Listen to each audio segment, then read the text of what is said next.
Unbroken, healing through storytelling.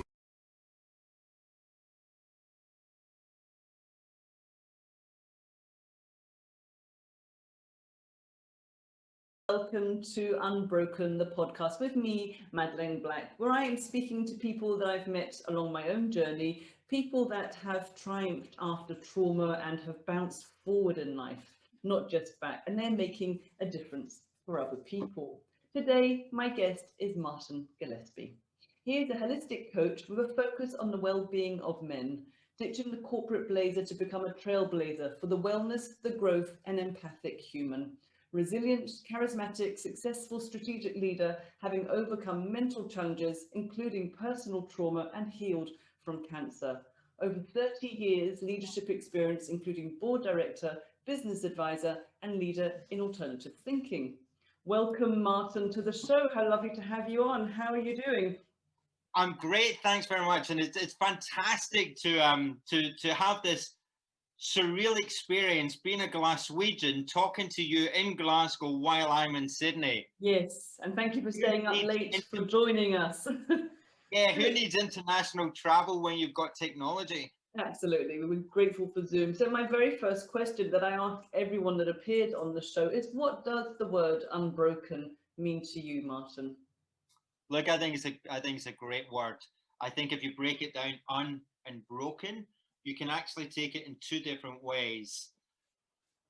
You've got to go through a lot of things in life for a reason, and the universe puts you there for a reason to come through them stronger.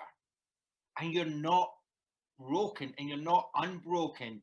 You're actually stronger than you actually think. And you might not know it at that time, at that moment in time, but as you go through day by day, breath by breath, you become stronger, wiser, and you take unbroken to a more optimistic platform. I love that answer. That's brilliant. Thank you. So I know you said you need to go through certain things, to, I guess, stretch us or to grow us. And you have had a catalogue, really, haven't you? Kind of starting back about 10 years ago or 11 years ago with your mum in 2000. That's right. So I was on that treadmill of life. I was in my late 30s, early 40s, married, 2 kids, mortgage. They have a saying over here in Australia, you get the house and the white picket fence type of approach. And I was on that treadmill of doing that. And then my mum suddenly died at the age of 68 in Glasgow. And 68 is a very, very young age, but over the last 5 years, she'd had ill health. She'd had a couple of strokes. She had Alzheimer's disease as well. So although she was 68, she actually had the body and mentality of someone maybe 15 to 20 years older. Mm-hmm. And of that programmed mind that, oh, I'll only go and see the doctor when I'm really unwell. Yeah. I'll only go and wait for the NHS to see if there's an appointment. So it was very myopic in her health and well-being. My granny was the same, didn't like to make a fuss. Somebody else might make the appointment. I know. Yeah. And it's that mentality, that kind of 50s mentality as well. And, very stoic. And dare I say it, I was brought up a very Catholic upbringing as well. So that Catholic upbringing of, I don't want to upset the doctor by going to see him. But if you're not well, go and see him. So mum passed away at the age of 68, and that was quite sudden. And obviously having to do that Mercy flight from Sydney back, I did it on my own. My youngest child was only 6 months old. My eldest was 2.5. So we're in that kind of treadmill of life. Every day was almost like Groundhog Day, if that makes sense. Yeah. So I flew back to Scotland, and I hadn't been back in Scotland for about 3 or 4 years, and I found it really emotional walking into my parents' house, and mum was there. And again, within the religious faith that I was part of, the coffin was in one of the rooms, the open coffin. And it took me 2 or 3 hours to actually go in and see her. Yeah, that's tough to be able to face that. It's not so easy. And I'm at that time I was one of 5 siblings, and the funny part of it, if there is such a funny, and one of the things that I do miss, and it is beautiful that we made reference to there about Glasgow. The Glasgow humour can actually break, it can break so much ice. Yeah, yeah. And my young sister at that stage, who was 4 years younger than me, she'd been diagnosed a few years prior with inflammatory breast cancer. So Denise, your sister. Denise was 4 years younger than me, and inflammatory breast cancer, unlike a lot of the cancers for breast cancer, is generally a lump around the breast. Inflammatory is within the layers of skin. So it's very hard to control, and it's very hard. It can metastasize in any shape or form. And because it's in the layers of skin, it can easily go into the lymph nodes. And once it's in the lymph nodes, it can go to any other vital organ really rapidly. So she was 2 years down that path. And one of the funny things was she had a mastectomy and she lost one side. And I hadn't seen her for a few years. And in typical kind of sister brotherly humor, she said, "Oh, give me a hug on this side. This is the real one. That's not the real one." So creating that kind of humor that I guess families have is just incredible. So that was 2010, and I came back to Australia, and all my family were in the UK. My wife and kids were here, but I felt a little bit lost in some ways emotionally. And now looking back, the big thing that I did not do, which I would highly recommend, is seeking professional help. I thought, again, I had that template. I'm a man, I'm stoic, I'm Celtic, I can get on with it. I'm saying not just a man, you're a Scottish man. I'm a Scottish man, so what is Scott? For many years, I know it's hard to be a Scottish man. They are hard, but it's hard to speak out. We're programmed to talk, but we're not programmed to talk from the heart. And yet you're full of heart, so it's a kind of real paradox being a Scot.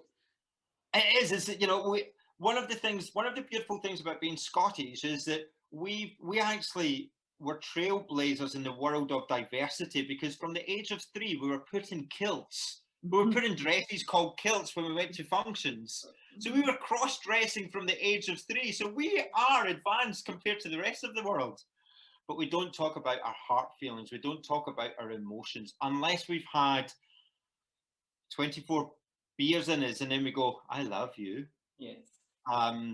So that I found that when I came here, when I came back, I was really struggling, really lonely, and typical kind of male, I threw myself into a work capacity to try and numb that pain. Yes.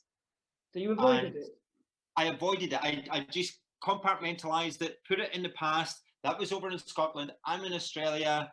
That's okay. But that actually meant that my cellular level of my being was damaged, and I didn't know. It builds up, doesn't it? It's got to go somewhere. Hugely. And although I was trying to do, I've always been a runner, although I've been always trying to do sport. You've got a young family.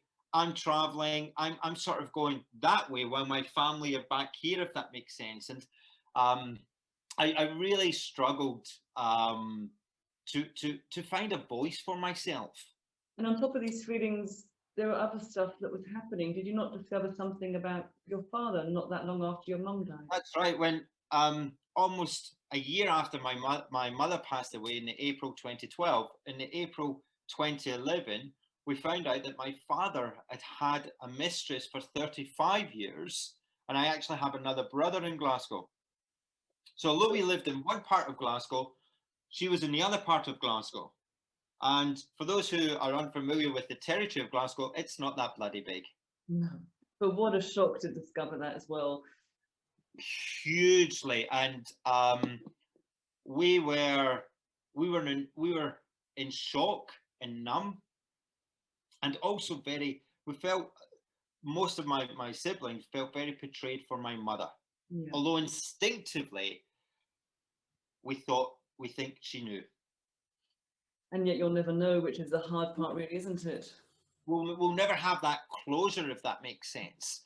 And as I mentioned earlier, my sister Denise had already been diagnosed with cancer. She was diagnosed with stage 3 cancer, but because of the rare variation of it, she was actually given a 5-year life expectancy. And the beautiful thing was, she was a nurse, and she lived in Stirling. And all the people that were treating her, she trained with, so she knew all the oncologists, she knew the doctors, the nurses. The care was fantastic, but unfortunately, it was not her place to actually determine whether or not what the success or non-success was to be.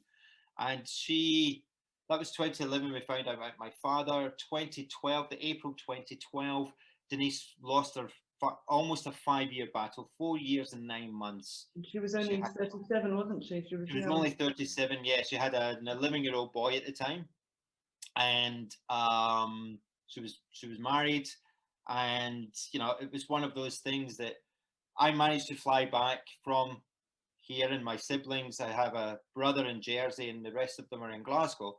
We all managed to get back to the hospice to see her pass, and it was actually, although it was very sad, it was also very beautiful because she was in no longer any pain. But also, I think in life, to be loved, to be able to love, to give love out, are the most important things. And in that moment, she was surrounded by love. Correct. And the beautiful thing, I remember actually watching as she passed away, and as a father, watching children being born, it's almost the other side of the life expectancy. And it's very beautiful. Yeah. Watching somebody just take their last breath and pass away, and peacefully. Yeah. And then after that, did you not end up having some freak accident as well, just a few weeks after your sister? Oh, so after that, 6 weeks after that, my father was in his house, and he had a 6-foot wall around his house, and he decided to get onto a ladder and chop some of the overhanging branches from the forest behind.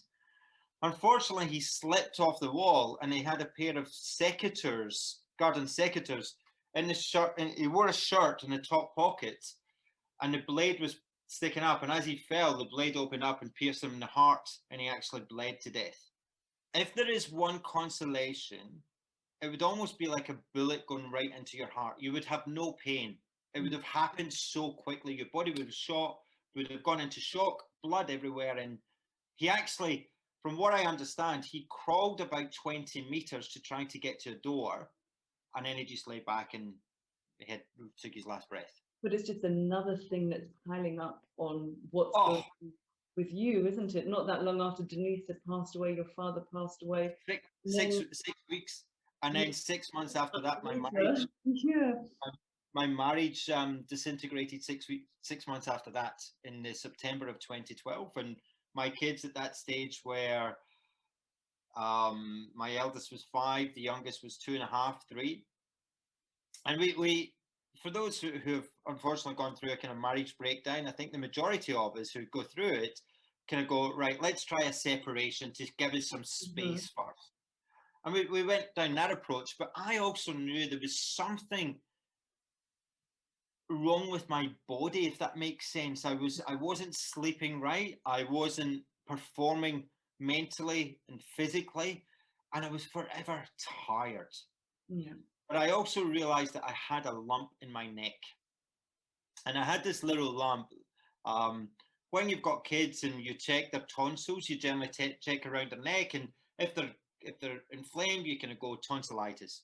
Common UK, in particular, common UK bug that everybody has, and then kids get their tonsils out in their teens. I had one on, I think it was my left-hand side, and I could push it in the morning and it would come back out. So I was sitting in meetings and I could play with this little ball in my neck. And I was really amused, sort of going, what is this? And then I decided, don't tell me it's a dental problem, because of the location of it. And I couldn't find any other ones. So I went to the dentist, got checked out, and they said, listen, your teeth are okay, but we suggest that you go and see a doctor because your body is not responding to some of the tests that we're doing, and it's not abnormal, but there's something strange here. So that kicked off a series of tests and a series of new language that I'd never heard of before. I had more blood tests than a professional athlete has at the Olympics. When you start on the discovery phase, you have to look for absolutely every type of inflammation, every type of disease.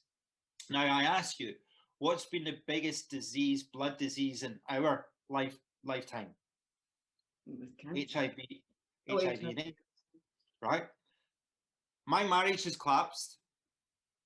We're sorting out selling the house, and I had to say to my ex-wife, I'm getting tested for HIV and AIDS because we're not sure if that's what's wrong with me. Okay. So even the connotations of that, what's the first thing you tend to do? Get onto Dr. Google. So, and sometimes too much information is not a good thing. It's certainly not. Just goes to the worst case scenario, really, doesn't it? Oh, and in all fairness, within the medical profession, when a GP is doing the testing, he's a general practitioner. He's trying to do as much investigation, a bit like a police investigating a crime scene. They're trying to get as much data as possible. So within a week, I was tested for HIV, and then I had to go and get a biopsy. And when I went to get the biopsy, that's when my mental body just collapsed. I just went into tears. But, kind of not surprisingly, when you think of the backlog of events, and you're already not feeling great after your mum had passed on your return. So there's a huge combination of so many different things. And we now know that at 41, you were diagnosed with non-Hodgkin's disease, weren't you? Yes. Yeah, so I was diagnosed, and to put it into perspective, the way that they grade the diagnosis of cancers is very different depending on the type of cancer. And non-Hodgkin's lymphoma has over 70 different variations. Medically, this is a non-curable disease. So you've got to try and get that brainwashed into your head right away. I have a non-curable cancer. So you actually start saying those very strong Anglo-Saxon words beginning with PH, and you just think, oh my God, I'm going to die. And the fact that my sister, when it went from her breast to her lymph nodes, that's when she went down right away. So that was playing in my mind as well. And I'm thinking, I'm going to die in 3 months. And this was 2012, wasn't it? This was November 2012, yes. So series of tests, and I got the biopsy done, and 2 days later, the surgeon called me and said, we believe that you have stage 2 non-Hodgkin's follicular lymphoma. So again, you're writing this down, and the next thing you do is Google it. So, you've got an uneducated mind. However, the surgeon said, write all these things down. These are the next steps you have to do. As soon as he hung up the phone to me, I just cried. I just thought that's my time on this planet. I'm over. And at that point, you don't have any support either, do you? No, I'd separated from my wife. I was staying with some friends at the time. And I remember just thinking, what am I living for? And I never felt, and I'm happy to address it. I never felt that I wanted to end my own life, but I felt, what's my value? You'd lost your purpose. I'd lost my purpose. I'd lost my way. I'd lost my candle wasn't lighting anymore. Yeah. And I was really struggling emotionally at every single level, but I didn't know this. And again, having that stoic Celtic, I'll be okay tomorrow type of thing. And you were never okay tomorrow. You were always on second or third gear. So how did you get out of that mindset? So when I remember when I walked in, so the surgeon told me it was stage 2. I walked in a few days later to the hematologist's office, and I actually begged my ex-wife to come with me. And I said, listen, you should come along so that you know exactly what's going on, because we've got 2 kids in play. We might not like each other just now, but this is pretty serious stuff. So the first thing the hematologist said to me, he said, we have made a mistake. And my whole persona lit up going, oh, you've made a mistake. So, I'm a very optimistic kind of guy. So great. He said, it's not stage 2 cancer you've got, Martin. It's stage 4 cancer. What a thing So, to hear. so stage 1, to put it into perspective, stage 1 would have just been lymph nodes around your neck. Stage 2 would have been above your diaphragm. Stage 3 would have been all over your body. And stage 4 is all over your body and in one or other vital organs. Yeah, it's not a good thing to hear. Not a good thing. There's no stage 5. No. So I had my lymph nodes, your lymph nodes are generally the size of your fingernails. And my lymph nodes were the size of lemons here, under my arm, or as they say in Scotland, under your oaksters, around my kidneys, in my groin, and in my bone marrow, every white blood cell had cancer. And your bone marrow is your second largest organ in your body. So I was in a really bad way. And the second thing my hematologist said, he put his hand gently on my leg because he could see that I was physically shaking while sitting down. He said, you're seeing a psychologist tomorrow, you'll be okay. And he just moved away and started talking to my ex-wife and sort of just letting me try and breathe and get into my head what he's just told me. And the psychologists did end up being a support to you, didn't they? As soon as I walked into the psychologist's office, and this was again one of the beautiful things about the health service here, and I would say in Scotland as well, and most countries that I know of, when you're looking for care, it's fantastic. And I walked into the clinical psychologist's office and she said, Martin, welcome to a new beginning. Wow. This is a new start. So the wording of something like that, rather than, oh, you've got cancer, tell me about it. This is a new beginning. You will be okay. And that just gave me that opportunity to have some hope. And I it's was petrified. Nearly 9 years later, and I know you did some of the traditional medicine, but you've also healed yourself in other ways, haven't you? Yeah, so ironically, I've always had a love for nutrition and food. And I studied, my first degree is in hotel management. And I studied in Aberdeen, which is the coldest place on the planet, especially Scotland, but it is also one of the most beautiful places. And as a student was fantastic, but I always had this interest in when people go out onto the oil rigs or into remote areas, especially in Scotland, out in the middle of the North Sea, you cannot drink alcohol, you cannot smoke. You've got to give them good food to give them that good balance of productivity. However, this was in the late 80s and early 90s, and unless you were a functional doctor, there was never really a career path. And the segue I have about medicine is that to be a functional doctor in the UK or in Australia, you spend 6 years at university, you do 10 hours of nutrition. Yes. Not much really, is it, when you think we are what we eat?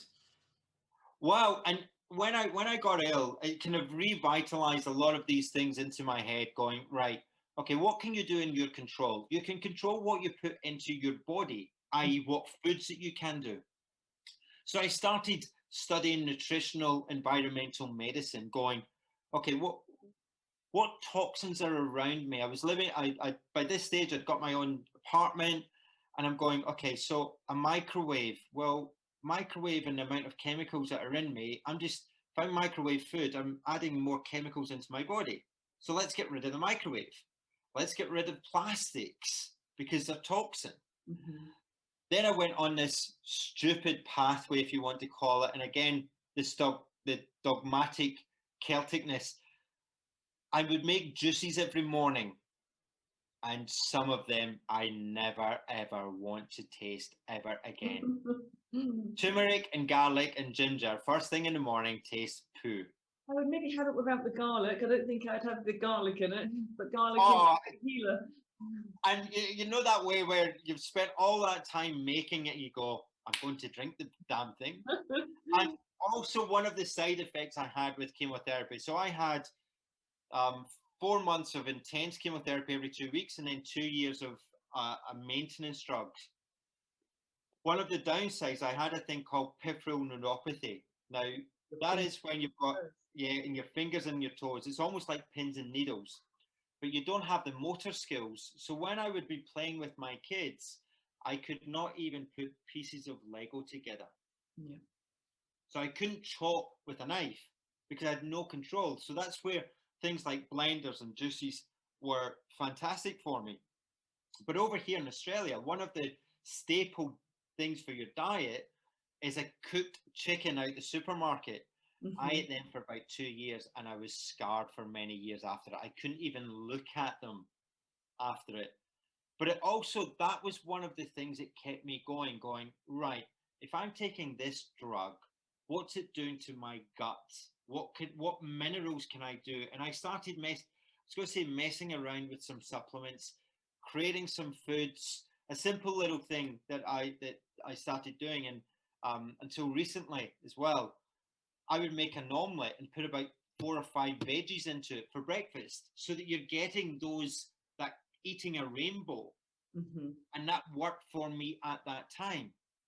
And I've played around with my diet over the years, with the more that I'm learning about the importance of nutrition. Diet is a psychological word that, when you start saying diet, activates hormones in people and then generally don't work. When you talk about a nutritional lifestyle, you actually get better results. Yeah. So you really use nutritional medicine, nutritional diet to help you? Yeah, so I studied it extensively, so much so that about 2 years ago, I was invited to a seminar for 4 days, and I was the only non-doctor in the room. And unknown to me at that time, the board of the college that I was studying with were actually there, and they highlighted that, well, this guy is a little bit different. He's come of his own free will. Most doctors would get what you call career development points and accreditation. I was doing it because I was really interested in what else is out there. And lo and behold, as of next month, it becomes official. As of February 2021, I'm actually a board member of the college. Brilliant, well done. They invited me to become a board member to help them take them to the next level and help them with their strategic planning. So again, I said earlier that things happen for a reason, and you've got to have trust, and you have to have trust in a greater good, whether that's a God, a religion, or the universe, or your own. But most importantly, you've got to have it in your own self. Yes, it's trusting the bigger picture, really, isn't it? There's more to this than just me being ill. This is going to expand and go somewhere else.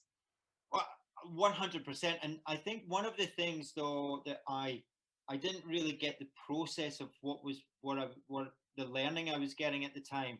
I actually, when I recovered from cancer, I got involved in a very acrimonious 3-year battle with my ex-wife through family court, and that cost an awful lot of money. So I started going to jobs that would help feed that addiction of trying to fit, that fight and flight mode when you're separated and you've got all those emotions.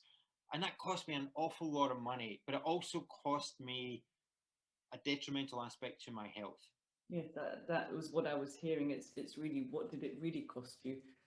Yeah. And that's why I made the change about 2 years ago. I started, after studying, I started writing some articles, some wellness tips around some friends, and coaching people on the side, if that makes sense. Not for a monetary gain, but more of a sort of, okay, well, I would present something, and lo and behold, people would come up to me and say, "Can I buy you a coffee? This is happening in my life." So it became, I don't want to say the word healer, but I became a kind of magnet for people coming to. And in particular, those who've had a cancer journey seem to gravitate to me, whether it be male or female, and say, "Can you help me?" And also I've learned to hold that safe space for people, even if they don't want to say anything. Holding that safe space is so important. And what did they say about your cancer now? Is it in remission or has it gone? Yeah, so a beautiful thing, and again, changing mindset. So now I'm 50. I get checked up every 3 months because the medical profession believe that this will come back. But I'm a firm believer in a movement called epigenetics, and that's about energy and movement and vibration and even doing silly things. And I know you've got 3 glorious kids. I've got 2. Parent dancing in the kitchen when you're making dinner. It There's really a difference annoys you. between dad dancing and mum dancing. Yeah, there's a massive difference. Or dancing. You know, I was in a supermarket the other day here in, locally, and the Pretenders came on, the original song from the Pretenders, and I started singing, and this lady came down and she started singing it as well, and it was fantastic. So epigenetics to me is the next forefront of medical breakthroughs, and there's so much involved in it. The beautiful thing is, going back to your question, I am in full. They will say the 3 words. There's no evidence of disease. Yeah. 4 words, sorry, no evidence of disease. No abnormal activities at all is what my mum recently got. Yeah, and you know, the beautiful thing is I get a blood test every 3 months. I get a full physical every 3 months. So, you know, I'm at that stage where you look for prostrate or you look for other areas. And the more I learn, the more I have a great relationship. And again, this is a key thing, that one of the things that I would like to drive through. When you have an illness or you have a relationship with a specialist, a medical specialist, that person is the captain of your ship, and it goes 2 ways. You've got to build that trust with them, and you've got to share everything with them to get the right outcome. If you don't open your heart to them, they're not going to find a solution for you. Yeah. And I've got a terrific relationship with my hematologist. I've had stand-up arguments with them.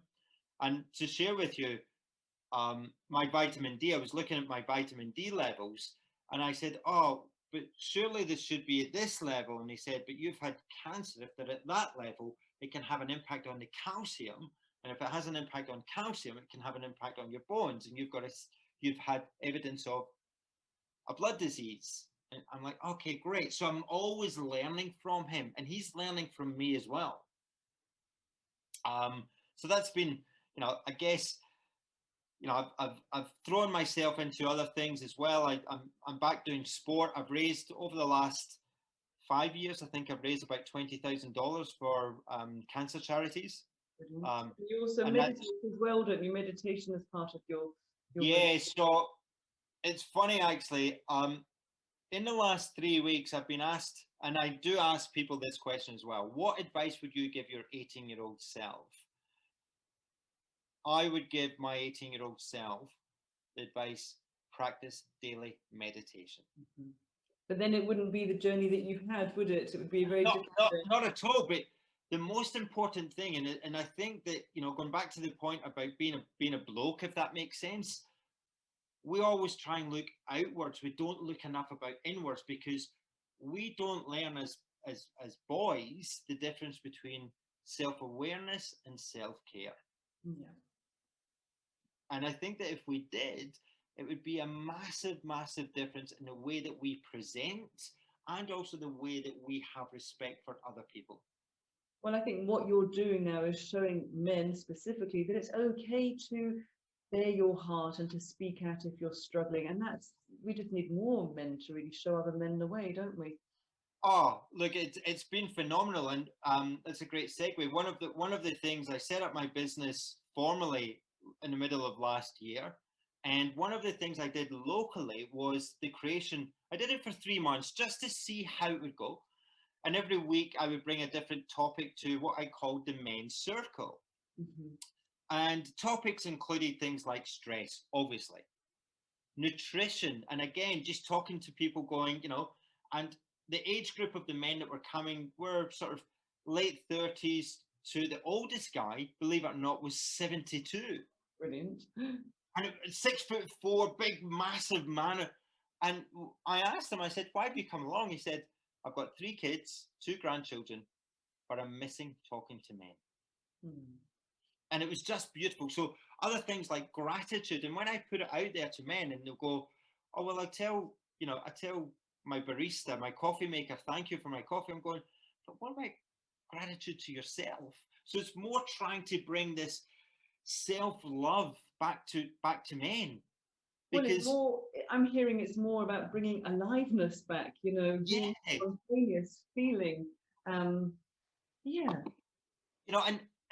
one of the most amazing things, and I've had to wear, dare I say, uncomfortable pants, because there was a couple of South African men that came, and I didn't know this, that if you were brought up in South Africa, and this was during apartheid as well, so these were guys in the sort of mid-50s, you learn to shoot small animals, especially if you're in a farm area. Now, I've never held a gun in my life. I would love to see what it feels like, but even the connotations of a gun don't enamor me. So I felt really uncomfortable. And that kind of, the hairs in the back of your neck and that kind of sweat pouring down you kind of stuff. But I had to let them hold that space, because the joy that it brought to them and the memories were fantastic. And we all kind of joined in. So I had to readjust some of my expectations. But the beautiful thing that I did do was to close these sessions. So I would bring a topic and I would just let it flow for about 45 minutes. And then I would ask them to shut their eyes, and I would start taking them into small meditation. Mm-hmm. And as I got more confident, and especially the energy in the room, I started reading poetry to them. And that meant that I could take them from 5 minutes to 8 to 10 minutes in that space.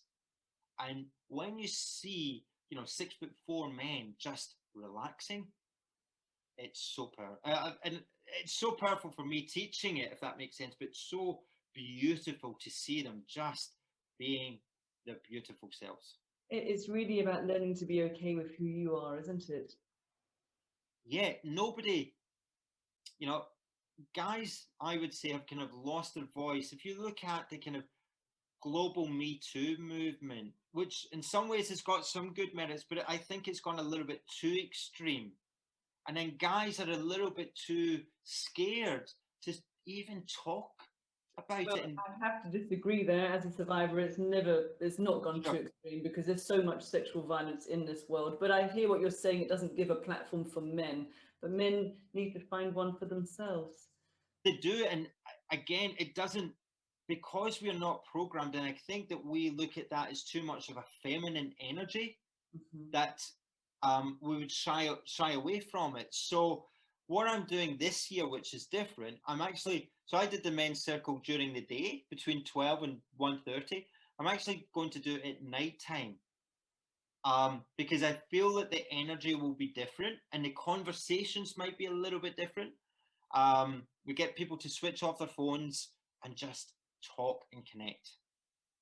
Well, I think what you're doing is brilliant, and that's a great place to end this here, just to really get people to talk and connect. So, Martin, I just want to thank you so much for taking time out and joining us all the way from Sydney and speaking to us. Thank you so much.